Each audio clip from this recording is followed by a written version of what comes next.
تعلموا حديثة الإفك يوم اتهموا أمنا عائشة رضي الله عنها بالزنا، وهذا الرجل المنافق اسمه عبد الله ابن أبي بن سلول، رأس من رؤوس المنافقين والعياذ بالله، ومن أذى الناس والضغوطات عن رسول الله عليه الصلاة والسلام.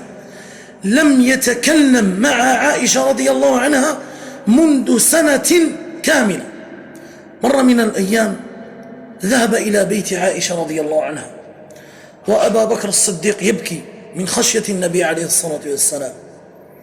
ثم دخل رسول الله صلى الله عليه وآله وسلم إلى عائشة ثم جلس، قال: يا عائشة، إن كنت ألممت بذنب فاستغفر الله وتوبي إليه، فإن العبد إذا أذنب وتاب تاب الله عليه.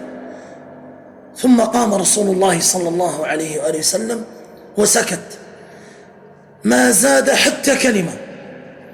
خرج النبي عليه الصلاة والسلام من البيت وذهب إلى مكان نزول فيه الوحي، والصحابي الجليل قال: وركبة النبي عليه الصلاة والسلام على ركبتي، وكانت تندق من الثقل، وكان رسول الله صلى الله عليه وسلم يتصبب عرقا.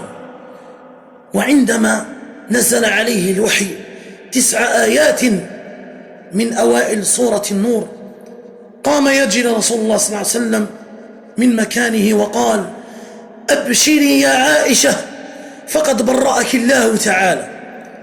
ثم عائشة رضي الله عنها حمدت ربنا جل وعلا، وقال لها أبا بكر أبوها رضي الله عنه، قال: يا عائشة قومي احمدي رسول الله صلى الله عليه وسلم، وأمها كذلك. قالت: والله لا أحمده، إنما أحمد ربي الذي برأني فوق 7 سماوات. خذوا العبرة من عائشة رضي الله عنها. فنرجو الله جل وعلا أن يرزقنا الصدق والإخلاص والعمل الصالح، ونرجو الله سبحانه وتعالى أن يوفقنا لما يحبه الله ويرضاه.